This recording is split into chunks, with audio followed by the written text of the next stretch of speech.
You're listening to the Corbett Report.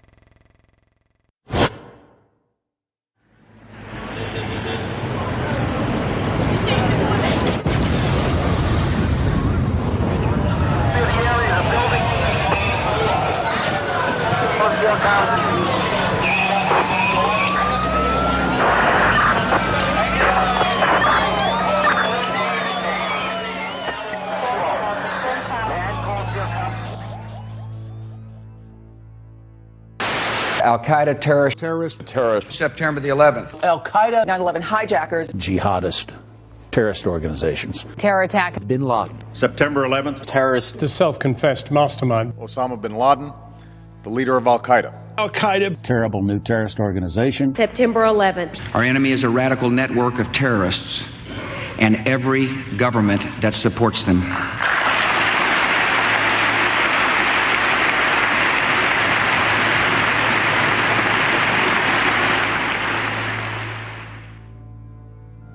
Forget for one moment everything you've been told about September 11th, 2001. Instead, let's ask ourselves one question. What was 9/11? A terrorist atrocity? An attack on America? The first salvo in a new war? A day that changed everything? The question may seem simple, but how we answer it is of vital importance. It determines how we proceed with our investigation of that day. And once you strip away the emotional rhetoric and the fear-inducing imagery, we're left with the simple truth. 9/11 was a crime. And as with any crime, there is one overriding imperative that detectives must follow to identify the perpetrators. Follow the money. This is an investigation of the 9/11 money trail.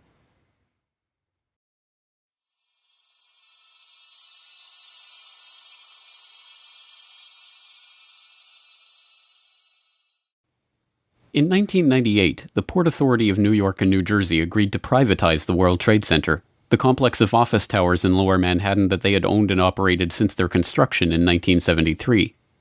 In April 2001, an agreement was reached with a consortium of investors led by Silverstein Properties, and on July 24, 2001, Larry Silverstein, who already owned World Trade Center Building 7, signed a 99-year lease for the Twin Towers and Buildings 4 and 5. The lease was for $3.2 billion and was financed by a bridge loan from GMAC, the commercial mortgage arm of General Motors, as well as $111 million from Lloyd Goldman and Joseph Kerr, individual real estate investors. Silverstein Properties only put down $14 million of its own money. The deal was unusual in a variety of ways. Although the Port Authority carried only $1.5 billion of insurance coverage on the WTC complex, which earlier that year had been valued at $1.2 billion, Silverstein had insisted on doubling that amount, insuring the buildings for $3.55 billion. Silverstein's insurance broker struggled to put that much coverage in place and ultimately had to split it among 25 dealers. The negotiations were so involved that only temporary contracts were in place for the insurance at the time the lease was signed, and by September the contracts were still being finalized. Silverstein's group was also explicitly given the right to rebuild the structures if they were destroyed, and even to expand the amount of retail space on the site if rebuilding did take place.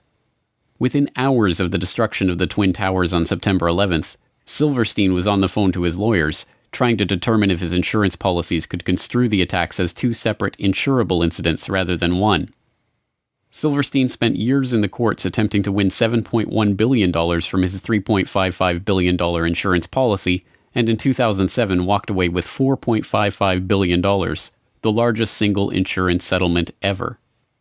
As soon as the deal was announced, Silverstein sued United and American Airlines for a further $3.5 billion for their negligence in the 9/11 attacks, a claim that was struck down by the courts but is still on appeal. Perhaps even more outrageously, in a secret deal in 2003, the Port Authority agreed to pay back 80% of their initial equity in the lease, but allowed the Silverstein Group to maintain control of the site. The deal gave Silverstein, Goldman, and Kerr $98 million of the $125 million they put down on the lease, and a further $130 million in insurance proceeds that were earmarked for the site's rebuilding. In the end, Silverstein profited from the 9/11 attacks to the tune of $4.5 billion and counting. But that's the 9/11 insurance heist you saw. There was a much deeper, more complex, and well-hidden heist that was taking place behind closed doors on September 11th, 2001, deep in the heart of the World Trade Center itself. Marsh & McLennan is a diversified risk, insurance, and professional services firm with over $13 billion in annual revenue and 57,000 employees. In September of 2001, 2,000 of those employees worked in Marsh's offices in the World Trade Center. Marsh occupied floors 93 to 100 of the North Tower, the exact area of the impact and explosion. In the year prior to 9/11, Marsh had contracted with Silverstream Software to create an electronic connection between Marsh and its clients for the purpose of creating paperless transactions. Silverstream had already built internet-based transactional and trading platforms for Merrill Lynch, Deutsche Bank, Bankers Trust, Alex Brown, Morgan Stanley, and other financial services firms that were later involved in 9/11, but this new project was unlike anything that had been attempted before. Richard Andrew Grove, the salesperson who handled the Marsh & McLennan project for Silverstream, explains.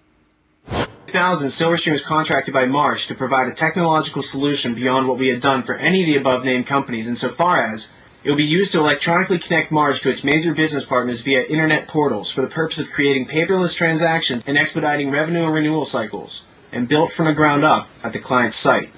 Silverstream provided a specific type of connectivity that was used to link AIG and Marsh & McLennan, the first two commercial companies on the planet to employ this specific type of transaction, and in fact, Marsh was presented with something called the Accord Award, ACORD, in the summer of 2001, for being the first commercial corporation to do so. And what you should take away from that is this. It means that no other companies were doing this type of transaction, so the question in your mind should be, what then were Marsh and AIG doing, and why did they need to leverage technologies that no other commercial entity on the face of the earth needed to conduct business? The contract, Silverstream then stationed approximately 30 to 40 developers at Marsh, and this team was led by 2 to 3 managers with whom I liaised to ensure delivery of the solution that was promised. The development team worked regularly into the night, if not all night, and sometimes worked 7 days a week in order to adhere to Marsh's indicated pre-September 11th deadline. Now, while I was...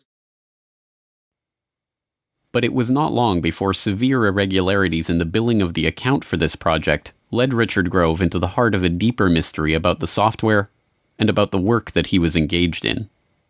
Fiscal anomalies with respect to the Marsh.com project when I was in a meeting on the 98th floor in October of 2000 with a gentleman named Gary Lasko.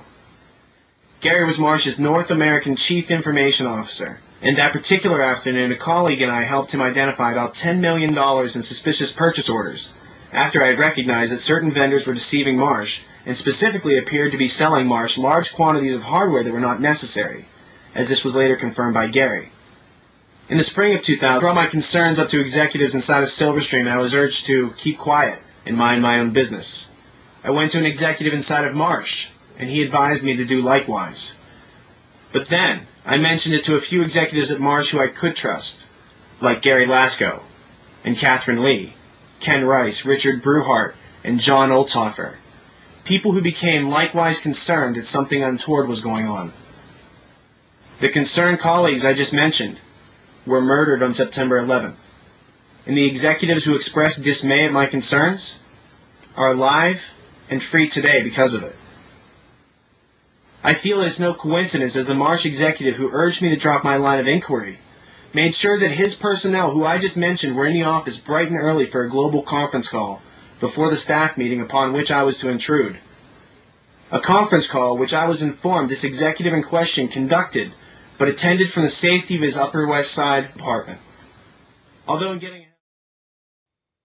The global conference call with Marsh's IT staff on the morning of 9/11, a meeting that included the staff who were investigating the suspicious billing on the Silverstream deal, was confirmed in a 2006 interview with Marsh's then Chief Information Officer, Ellen Clark.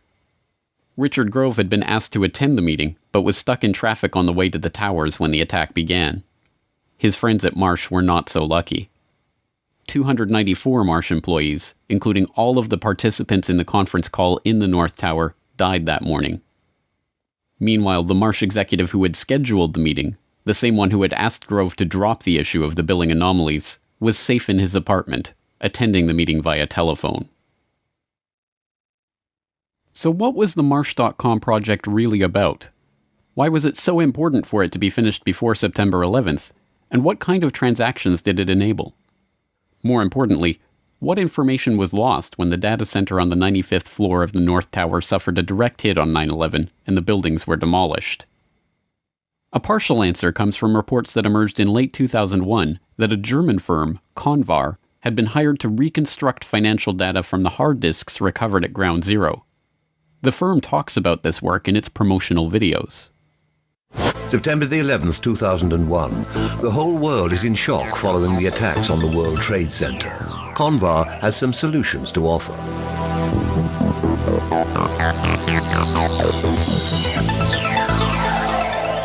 Data stored on countless hard drives retrieved from the collapsed towers was believed to have been lost, but Convar specialists can render irreplaceable information readable again at Europe's only high-security data recovery center.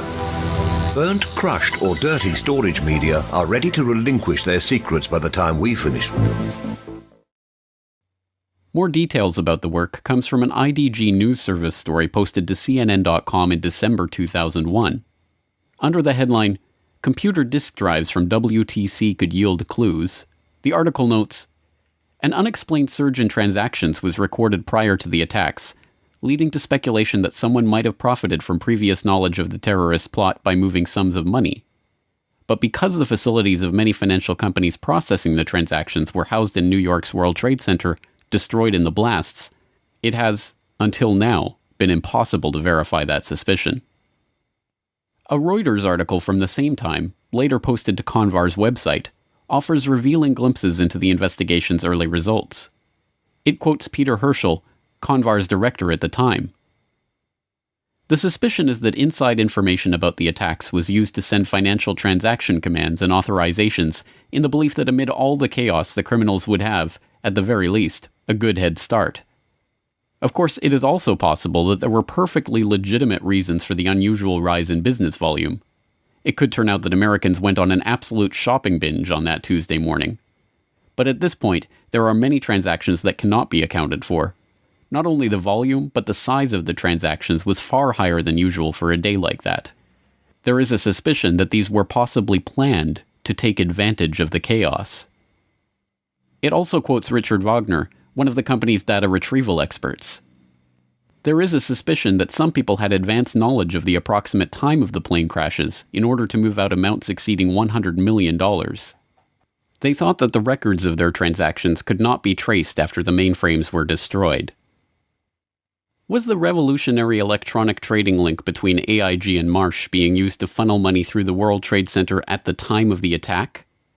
Were the attack perpetrators hoping that the destruction of Marsh's data center, on the 95th floor at the dead center of the North Tower explosion, would conceal their economic crime?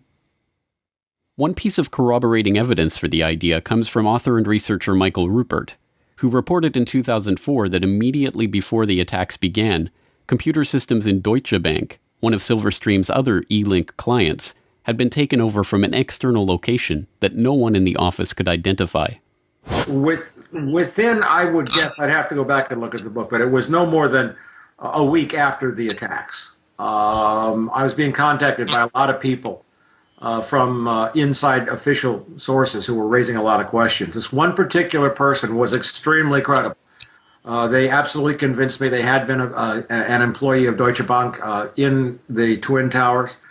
And they told me very clearly that in the moments right before the attacks and during the attack, there was a 40-minute window between the time the first plane struck the World Trade Center and the second plane, that Deutsche Bank's computers in New York City had been taken over, absolutely co-opted and run.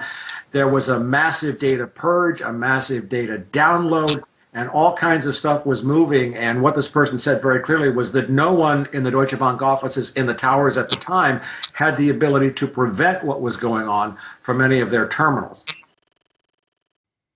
Sadly, no answer to the questions raised by these accounts is forthcoming from Convar. After the initial reporting on the investigation, which noted that the company was working with the FBI to recover and analyze the data, Convar now refuses to talk about the information they discovered. Is it true that large amounts of money were transferred illegally out of the World Trade Center on the morning of 9/11, just before the attacks? If you would look on the website, I would say yes, because that was the information from a previous release. If you would ask me today, I would need to tell you that I could not give you any additional information about that. I'm really sorry. At the time of 9/11, Marsh's chief of risk management was Paul Bremer, the former managing director of Kissinger and Associates, who went on to oversee the U.S. occupation of Iraq. On the morning of 9/11, he was not in his office at Marsh & McLennan, but at NBC's TV studio, where he was delivering the official story of the attack. It's Paul Bremer. I want to make sure I'm getting your name right, because I'm just meeting you just at this moment. You're a terrorism expert. Counterterrorism, I hope. And can talk to us a little bit about who could, I mean, there are a limited number of groups who could be responsible for something of this magnitude. Yes, this is a very well planned, very well coordinated attack, which suggests it's very well organized centrally, and there are only 3 or 4 candidates in the world, really, who could have conducted this attack. Bin Laden comes to mind right away, Mr. Bremer. Indeed, he certainly does. Bin Laden was involved in the first attack on the World Trade Center, which had as its intention doing exactly what happened here, which was to collapse both towers. He certainly has to be a prime suspect, but there are others in the Middle East, and there are at least 2 states, Iran and Iraq, which should at least remain on the list of potential suspects. What kind of... I don't recall anything like this. Pearl Harbor happened a month before I was born, and I hear my parents talk about that as a seminal event in their lives all the time. I am not aware of anything like this in the United States before. Americans are now, I think it's fair to say, really scared. Should we be? This is a day that will change our lives, isn't it? It is a day that will change our lives. It's a day when the war that the terrorists declared on the United States, and after all, they did declare war on us, has been brought home to the United States in a much more dramatic way than we've seen before. So it will change our lives.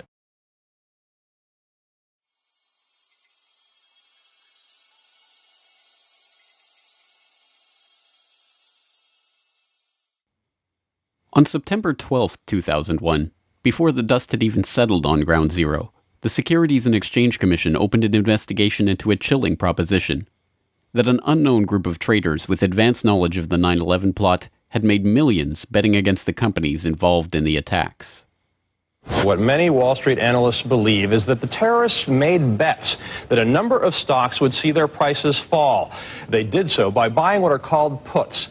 If you bet right, the rewards can be huge.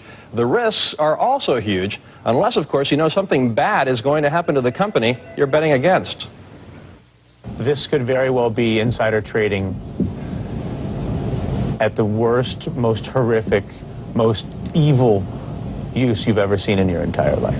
One example, United Airlines. The Thursday before the attack, more than 2,000 contracts betting that the stock would go down were purchased. 90 times more in one day than in 3 weeks. When the markets reopened, United's stock dropped. The price of the contracts soared, and someone may have made a lot of money fast. $180,000 turns into $2.4 million when that plane hits the World Trade Center. It's almost the same story with American Airlines.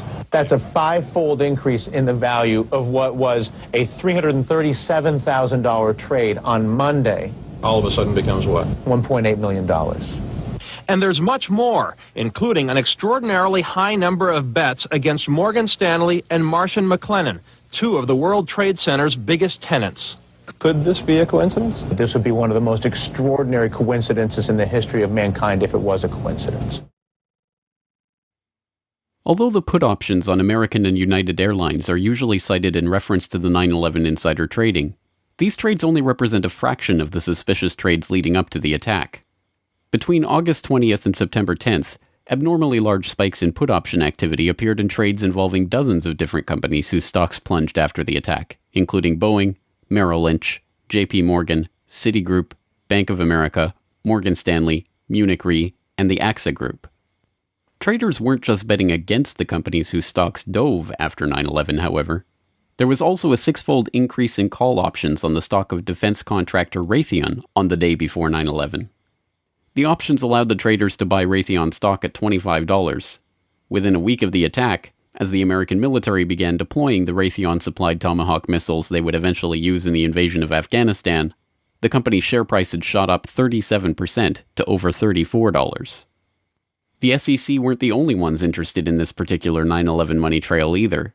Investigations into potential insider trading before the attacks were opened by authorities around the globe, from Belgium to France to Germany to Switzerland to Japan.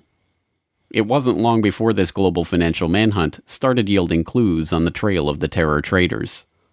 On September 17th, Italian Foreign Minister Antonio Martino, addressing Italian Consob's own investigation into potential 9/11 trading, said, "I think there are terrorist states and organizations behind speculation on the international markets." By September 24th, the Belgian finance minister was confident enough to publicly announce Belgium's strong suspicions that British markets may have been used for transactions. The president of Germany's central bank was the most adamant. "What we found makes us sure that people connected to the terrorists must have been trying to profit from this tragedy." These foreign leaders were not alone in their conviction that insider trading had taken place. University of Chicago finance professor George Constantinides, Columbia University law professor John Coffey, Duke University law professor James Cox, and other academics, as well as well-known options traders like John Najarian, all expressed their belief that investors had traded on advanced knowledge of the attacks. The scale of the SEC investigation was unprecedented, examining over 9.5 million securities transactions, including stocks and options in 103 different companies trading in 7 markets, 32 exchange-traded funds, and stock indices. The probe drew on the assistance of the legal and compliance staff of the 20 largest trading firms and the regulatory authorities in 10 foreign governments. The Commission coordinated its investigation with the FBI, the Department of Justice, and the Department of the Treasury. The results of this investigation? We have not developed any evidence suggesting that those who had advanced knowledge of the September 11th attacks traded on the basis of that information. Although this sounds like the investigation did not find evidence of insider trading, a second look reveals the trick. They are not saying that there was no insider trading, only that there is no evidence that those who had advanced knowledge of the September 11th attacks participated in such trading. But this begs the question, who had that advanced knowledge, and how did the SEC determine this? The 9/11 Commission report begs the question even more blatantly in their treatment of the anomalous put option activity on United Airlines stock on September 6th. 95% of the puts were placed by a single US-based institutional investor with no conceivable ties to Al-Qaeda. Again, it is taken as a foregone conclusion that a lack of ties to Al-Qaeda means there could not have been advanced knowledge of the attack, even if the evidence shows that insider trading took place. To be sure, insider trading almost certainly did take place in the weeks before 9/11. Although some have used the Commission report to conclude that the story was debunked, the intervening years have seen the release of not one, not two, but 3 separate scientific papers concluding with high probability that the anomalous trading was the result of advanced knowledge. In Unusual Option Market Activity in the Terrorist Attacks of September 11, 2001, University of Chicago professor Alan Potishman concluded, "Examination of the option trading leading up to September 11th reveals that there was an unusually high level of put buying. This finding is consistent with informed investors having traded options in advance of the attacks." In Detecting Abnormal Trading Activities in Option Markets, researchers at the University of Zurich used econometric methods to confirm unusual put option activity on the stocks of key airlines, banks, and reinsurers in the weeks prior to 9/11. And in Was There Abnormal Trading in the S&P 500 Index Options Prior to the September 11th Attacks, a team of researchers concluded that abnormal activity in the S&P Index Options market around the time of the attack is consistent with insiders anticipating the 9/11 attacks. The only question, then, is who was profiting from these trades, and why was no one ever indicted for their participation in them? One lead is pursued by researcher and author Kevin Ryan. In Evidence for Informed Trading on the Attacks of September 11th, he examines an FBI briefing document from 2003 that was declassified in 2009. It describes the results of FBI investigations into 2 of the pre-9/11 trades that the Bureau had identified as suspicious, including the purchase of 56,000 shares of Stratisec in the days prior to 9/11. Stratisec provided security systems to airports, including, ironically, Dulles Airport, as well as the World Trade Center and United Airlines, and saw its share price almost double when the markets reopened on September 17, 2001. The trades traced back to a couple whose names are redacted from the memo, but are easily identifiable from the unredacted information. Mr. and Mrs. Wirt D. Walker III, a distant relative of the Bush family and business partner of Marvin Bush, the president's brother. The document notes that the pair were never even interviewed as part of the investigation because it had revealed no ties to terrorism or other negative information. In addition to begging the question, this characterization is provably false, as Ryan noted in a conversation with financial journalist Lars Schall. Wirt Dexter Walker at Stratesec hired several people from a company called the Carlyle Group. And the Carlyle Group had bin Laden family members as investors. Also, Wirt Walker's fellow director, James Abrahamson, was a close business associate of a man named Mansour Ijaz, a Pakistani businessman. And Mansour Ijaz claimed to be able to contact Osama bin Laden on multiple occasions. So there does seem to be some circumstantial evidence indicating that these people were connected to Al-Qaeda, at least to the point where we should investigate. And isn't it true that also some members of the bin Laden family were actually in Washington at a gathering of the Carlyle Group on 9/11? That's true. The Carlyle Group had a meeting at the Ritz-Carlton Hotel in Washington on September 11th, and present there were former President George H.W. Bush, James Baker, and the brother of Osama bin Laden. I believe his name was Salem. I can't recall his exact name. But they were there, investors from the bin Laden family, meeting with Carlyle Group representatives in Washington on September 11th. Was this why the FBI thought better of questioning Walker over his highly profitable purchase of Stratesec shares right before 9/11? The CIA figures prominently in another line of investigation. One suspicious United Airlines put option purchase that was investigated by the FBI involved a 2,500 contract order for puts in the days before 9/11. Instead of processing the purchase through United Airlines Home Exchange, the Chicago Board of Options Exchange, the order was split into 500 contract chunks and run through 5 different options exchanges simultaneously. The unusual order was brokered by Deutsche Bank Alex Brown, a firm that until 1998 was chaired by A.B. Buzzy Krongard, a former consultant to CIA Director James Woolsey, who at the time of 9/11 was himself the executive director of the CIA. So right after the attacks of 9/11, the name Buzzy Krongard surfaced, and it was instant research that revealed that Buzzy Krongard had been allegedly recruited by CIA Director George Tenet to become the executive director at CIA, which is the number 3 position right before the attacks. And Alex Brown was one of the then a subsidiary of Deutsche Bank. Was one of the primary instruments or vehicles that handled all of these criminal trades by people who obviously knew that the attacks were going to take place where, how, and involving specific airlines. Perhaps the most frank admission of insider trading is notable for 3 things. It was recorded on video, it has never been investigated by any agency or law enforcement official, and it was made by former CIA agent and frequent foreign policy commentator Robert Baer, the real-life inspiration for the character portrayed by George Clooney in Syriana. Talking to citizen journalists after a speaking event in Los Angeles in 2008, Baer was recorded on video making a startling assertion about 9/11 insider trading. And then the last thing I would leave you with is National Reconnaissance Office was running a drill, a plane crashed into their building, and you know they're staffed by DOD and CIA. I know the guy that went into his broker in San Diego and said, "Cash me out, it's going down tomorrow." Really? Yeah. That tells us something. Wow. Yeah, that tells us something. Well, his brother worked in the White House. This truly remarkable statement bears further scrutiny.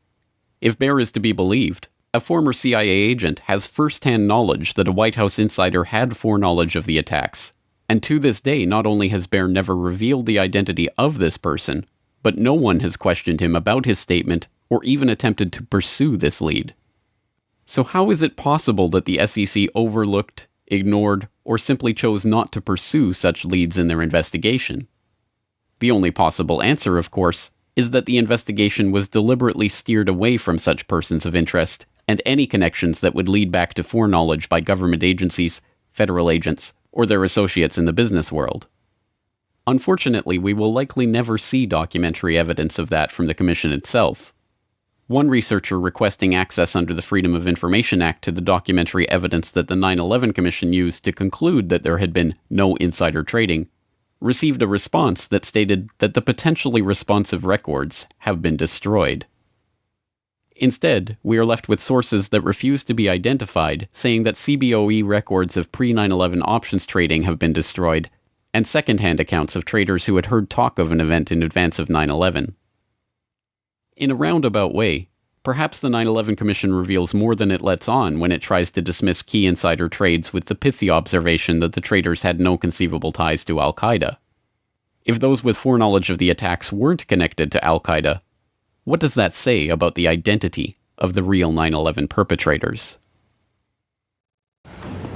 ABC News has now learned that the Chicago Board of Options Exchange launched their investigation into the unusual trading last week.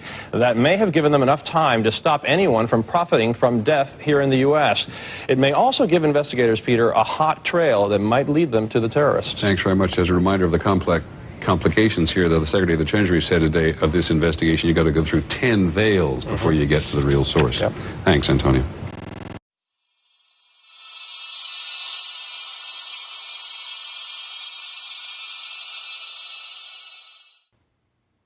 P-Tech was a Quincy, Massachusetts-based company specializing in enterprise architecture software, a type of powerful computer modeling program that allows large-scale organizations to map their systems and employees and to monitor them in real time.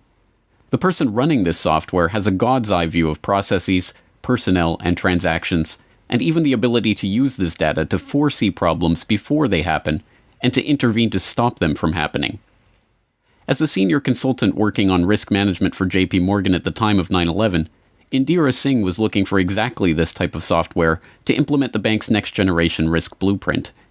In her search for the ultimate risk management software, P-Tech's name was floated as the best candidate for the task.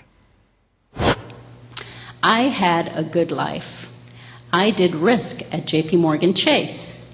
Just to take a break from all the heavy stuff, what I do was to devise a way to monitor everything going on in a very large company to stop big problems from happening. There's that little cloud there and my very bizarre picture of how I think about this problem. I am a person who was merging two disciplines, risk management and something called enterprise architecture, which is fairly esoteric, but at the end of the day, we seek to prevent large problems from happening anywhere in a large global enterprise. At JP Morgan, I was working on the next generation risk blueprint, which is all about how to prevent these things from happening. Bad business practice such as money laundering, road trading, and massive computer failures, anything you could imagine would go wrong. I had a lot of leeway consulting as a senior risk architect to think out of the box and actually get my ideas implemented. I was funded out of a strategic fund. I reported to the directors, and I was pretty happy. JP Morgan thought very highly of me, and they were thinking of funding, in conjunction with my project in DC, the next generation risk software. What I needed to do, what I did, was a really smart piece of software. Really, really smart. Its job would be to think about all the information, and this is where you may connect a dot. The job of this software would be to think about all the information that represented what was going on in the enterprise at any given time as bank business was being transacted worldwide. For example, it would be a surveillance software that would look for trading patterns that indicated someone was up to no good, and then do something about it. Send a message somewhere, send the transaction information somewhere, perhaps shut their system down, perhaps shut another system down, perhaps start something else up elsewhere. This kind of capability is very, very essential in today's world. However, this kind of software is not found in Microsoft or not even in IBM. A small group of very esoteric software companies make this kind of enterprise software, and it is very pricey. So you can't afford to pick wrong. And I asked all my colleagues who are industry gurus what would they recommend for this. My buddies recommended P-TECH. Indeed, it's not difficult to see why P-TECH came so highly recommended. Given the nature of this sensitive risk management work, only a company with experience delivering software to large-scale organizations with secrets to protect would fit the bill, and in this regard P-TECH did not disappoint. Their client roster included a veritable who's who of top-level corporate and governmental clients: the FBI, the IRS, NATO, the Air Force, the Naval Air Command, the Departments of Energy and Education, the Postal Service, the U.S. House of Representatives, the Department of Defense, the Secret Service, even the White House. From the inner sanctum of the White House to the headquarters of the FBI, from the basement of the FAA to the boardroom of IBM, some of the best secured organizations in the world, running on some of the most protected servers housing the most sensitive data, welcomed P-TECH into their midst. P-TECH was given the keys to the cyber kingdom to build detailed pictures of these organizations, their weaknesses and vulnerabilities, and to show how these problems could be exploited by those of ill intent. But like all such systems, it could be exploited by those of ill intent for their own purposes, too. Given the nature of the information and secrets being kept by its clients, it should come as no surprise that many of P-TECH's top investors and employees were men with backgrounds that should have been raising red flags at all levels of the government. And as it turns out, at least one of these men did raise red flags with a pair of diligent FBI field agents. In the late 1990s, Robert Wright and John Vincent, FBI special agents in the Chicago field office, were running an investigation into terrorist financing called vulgar betrayal. From the very start, the investigation was hampered by higher-ups. They were not even given access to the computer equipment needed to carry out their work. Through Wright and Vincent's foresight and perseverance, however, the investigation managed to score some victories, including seizing $1.4 million in terrorist funds. According to Wright, these funds were linked directly to Saudi businessman Yassin Qadi. Yassin al-Qadi is a multimillionaire businessman and philanthropist who, according to Business Associates, liked to boast of his relationship with former Vice President Dick Cheney. But in the late 1990s, he was sanctioned by the UN Security Council for his suspected links to al-Qaeda, and after 9/11 he was put on a terrorist watch list by the US Treasury for his suspected ties to terrorist financing. During the 1990s, as vulgar betrayal was being thwarted from opening a criminal investigation into his activities, the Qadi-backed investment firm Sarmony Limited became an angel investor to a software startup called P-TECH, providing $5 million of the initial $20 million of capital that got P-TECH off the ground. At the time, P-TECH's CEO denied that al-Qadi had any involvement with the company other than his initial investment, but the FBI now maintains he was lying, and that in fact al-Qadi continued investing millions of dollars in the company through various fronts and investment vehicles. Company insiders told FBI officials that they were flown to Saudi Arabia to meet P-TECH's investors in 1999, and that al-Qadi was introduced as one of the owners. It has also been reported that Hussein Ibrahim, P-TECH's chief scientist, was al-Qadi's representative at P-TECH, and al-Qadi's lawyers have admitted that al-Qadi's representatives may have continued to sit on P-TECH's board even after 9/11. Ibrahim himself was a former president of BMI, a New Jersey-based real estate investment firm that was also one of the initial investors in P-TECH and provided financing for P-TECH's founding loan. P-TECH leased office space and computer equipment from BMI, and BMI shared office space in New Jersey with Qadi International, owned and operated by none other than Yassin al-Qadi.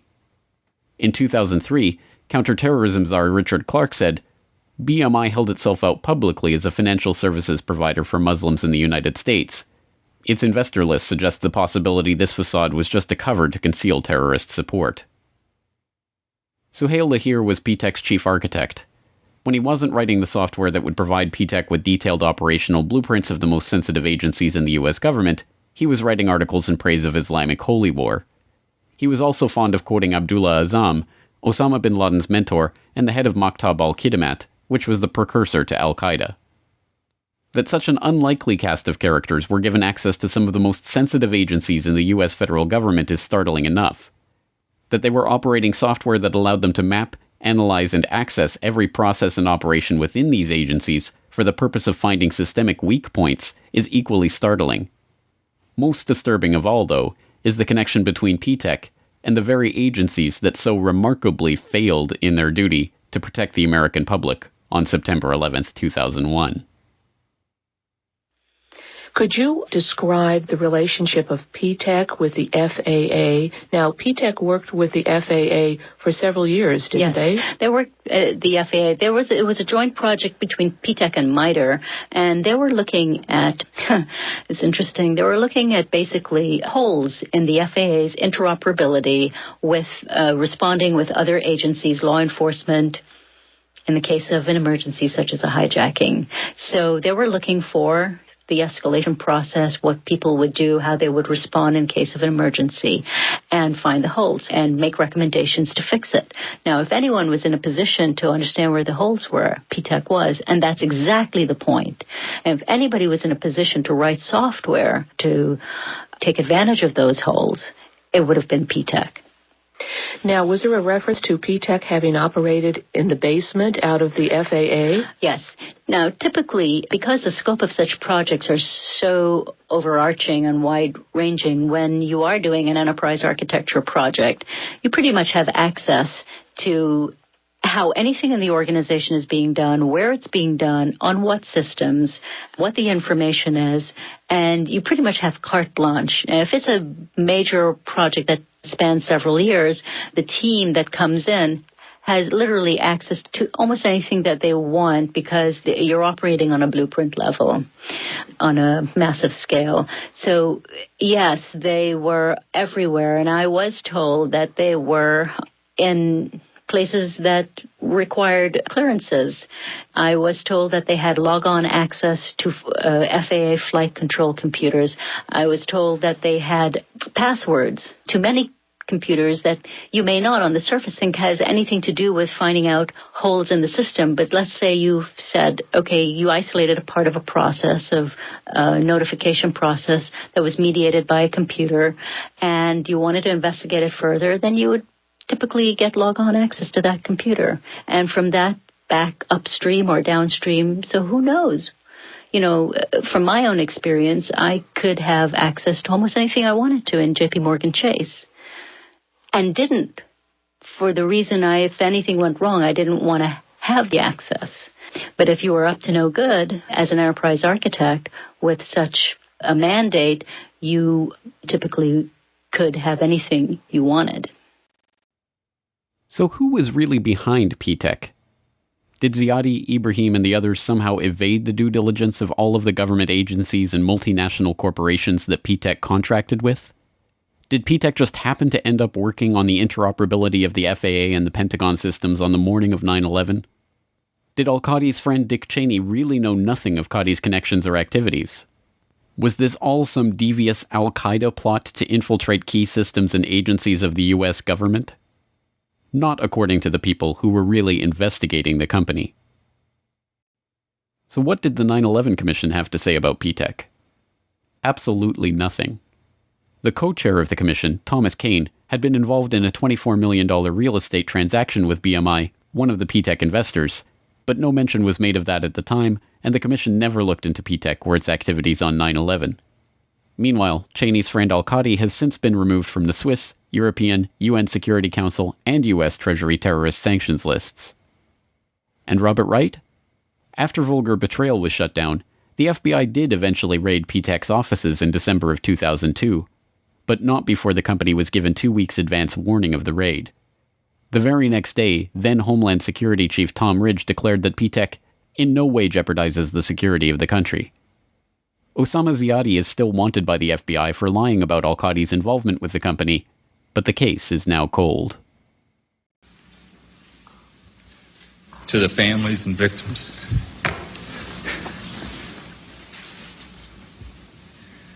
of September 11th, on behalf of John Vincent, Barry Carmody, and myself, we're sorry.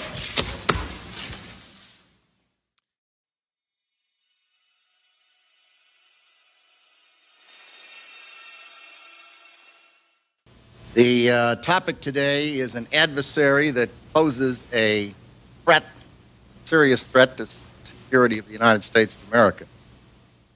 This adversary is one of the world's last bastions of central planning. It governs by dictating 5-year plans from a single capital. It attempts to impose its command across time zones, continents, oceans, and beyond. With brutal consistency, it stifles free thought and crushes new ideas. It disrupts the defense of the United States and places the lives of men and women in uniform at risk. On September 10th, 2001, Defense Secretary Donald Rumsfeld declared a new war. Not a war on a shadowy terrorist organization in Afghanistan, or even a war on terror itself, but a war on the Pentagon. The adversary is closer to home. It's the Pentagon bureaucracy. Perhaps it is no surprise that Rumsfeld felt compelled to declare a war on the Pentagon's bureaucracy. The issue of the Pentagon's $2.3 trillion accounting nightmare had been dogging him since his confirmation hearings in January of 2001. Although Rumsfeld was interested in pushing forward a modernization of the military that was projected to cost an additional $50 billion in funding, that agenda was politically impossible in the face of the Department of Defense's monumental budget problem. How can we seriously consider a $50 billion increase in the defense budget when DOD's own auditors say the department cannot account for $2.3 trillion in transactions in 1 year alone? Now, my question to you is, Mr. Secretary, what do you plan to do about this? Decline the nomination.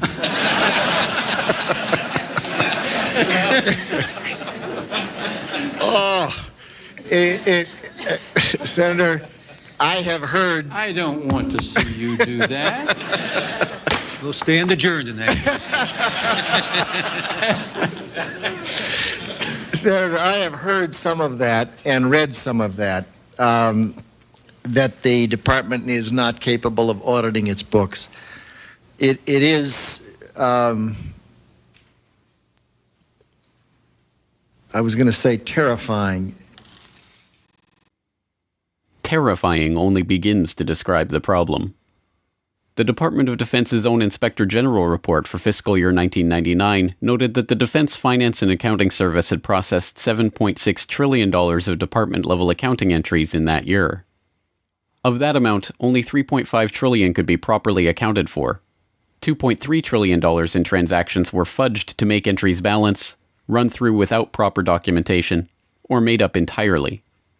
The Inspector General's office did not even examine the other $1.8 trillion in transactions because they did not have adequate time or staff to review them. In 2002, one DFAS accountant blew the whistle on the problem and the cover-up that was underway to stop investigators from finding out where the money went. According to some estimates, we cannot track $2.3 trillion in transactions. $2.3 trillion with a T. That's $8,000 for every man, woman, and child in America. To understand how the Pentagon can lose track of trillions, consider the case of one military accountant who tried to find out what happened to a mere $300 million. We know it's gone, but we don't know what they spent it on.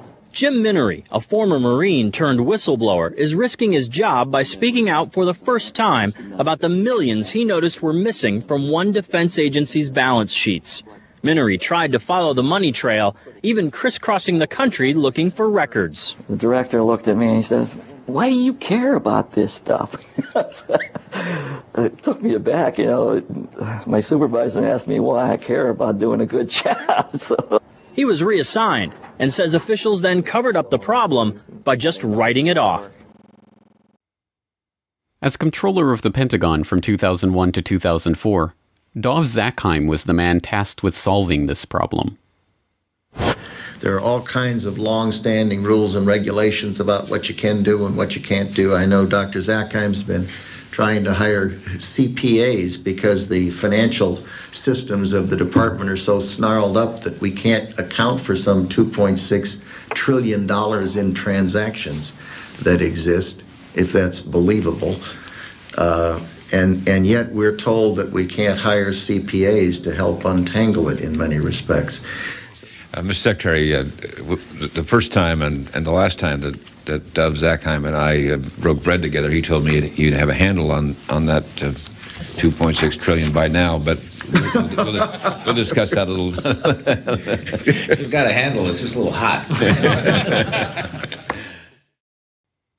From 1987 to 2001, Zakheim headed SPC International, a subsidiary of System Planning Corporation, a defense contractor providing air warfare, cybersecurity, and advanced military electronics to the Department of Defense and DARPA.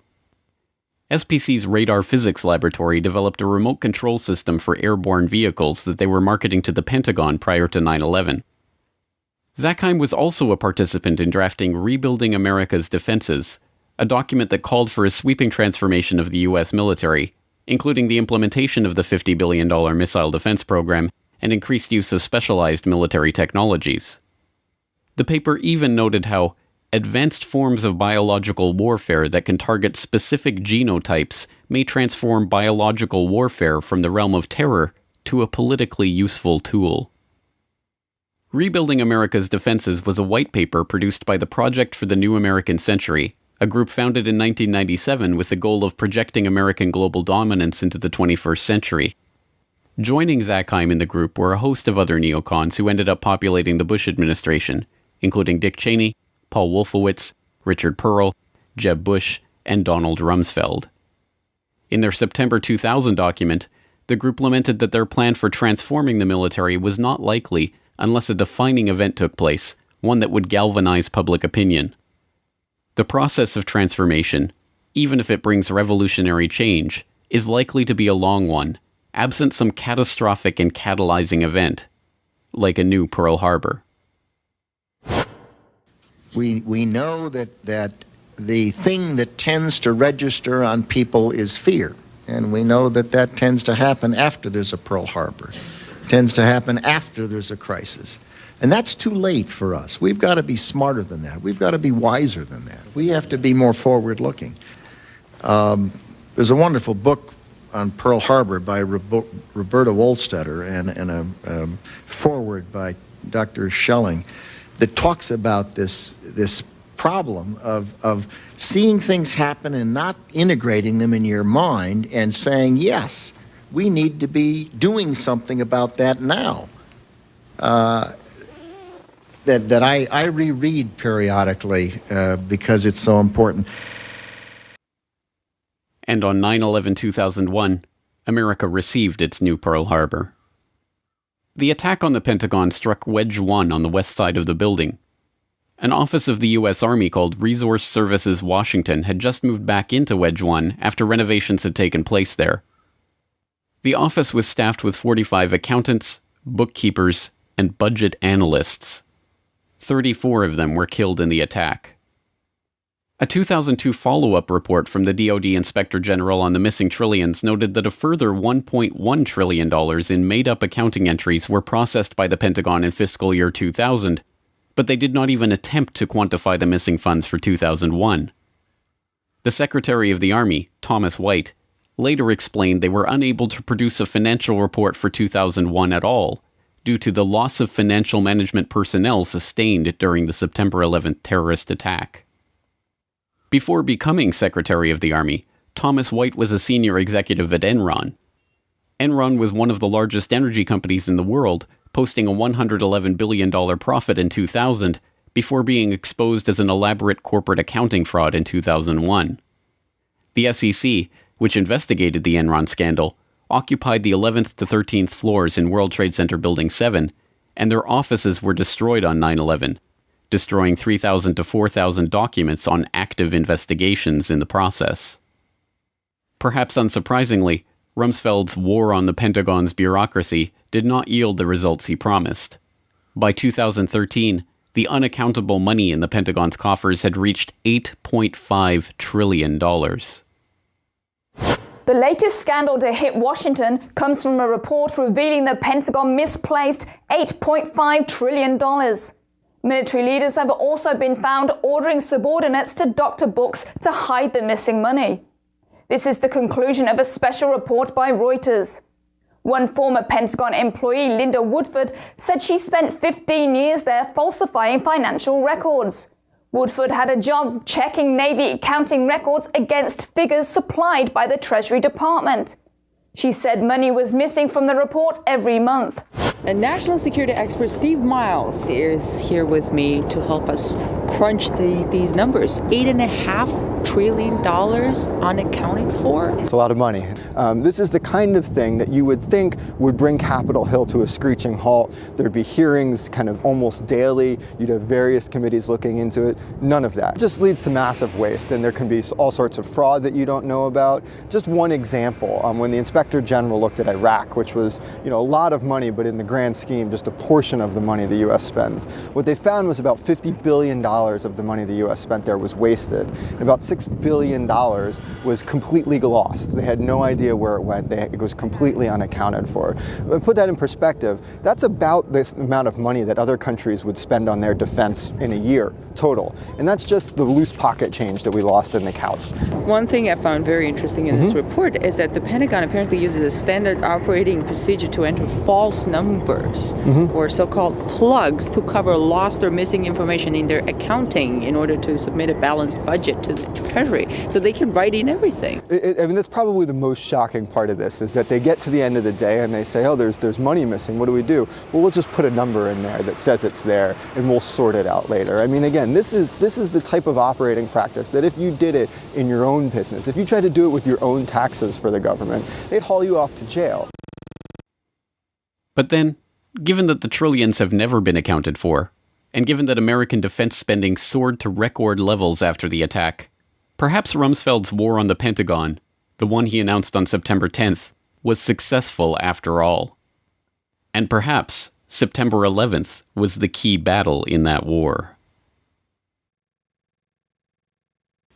Some might ask, how in the world could the Secretary of Defense attack the Pentagon in front of its people?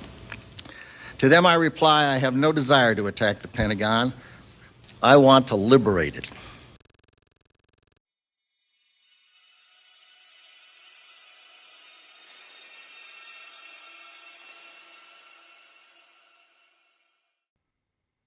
Insurance scams and insider trading, electronic fraud and vulgar betrayal, missing money and evidence destroyed. There are at least 8.5 trillion reasons to investigate the money trail of 9/11. Curious, then, that the U.S. government's final word on the attacks, the 9/11 Commission report, concluded that the money trail was not worthy of investigation at all. In Chapter 5 of the report, the Commission noted, "To date, the U.S. government has not been able to determine the origin of the money used for the 9/11 attacks. Ultimately, the question is of little practical significance." 9/11 was a crime, and as every detective knows, the first rule of criminal investigation is to follow the money. So why did the 9/11 Commission specifically reject this rule? The answers to 9/11 are not going to come from the suspects of the crime. Instead, it's up to investigators to continue to unearth the true evidence on the 9/11 money trail. Follow the money.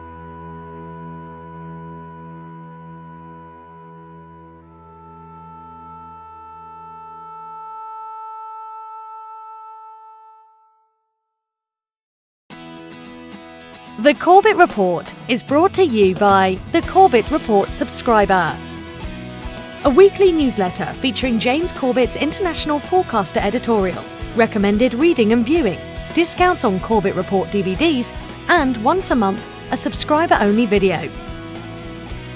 Sign up today to start receiving your copy at corbettreport.com/support.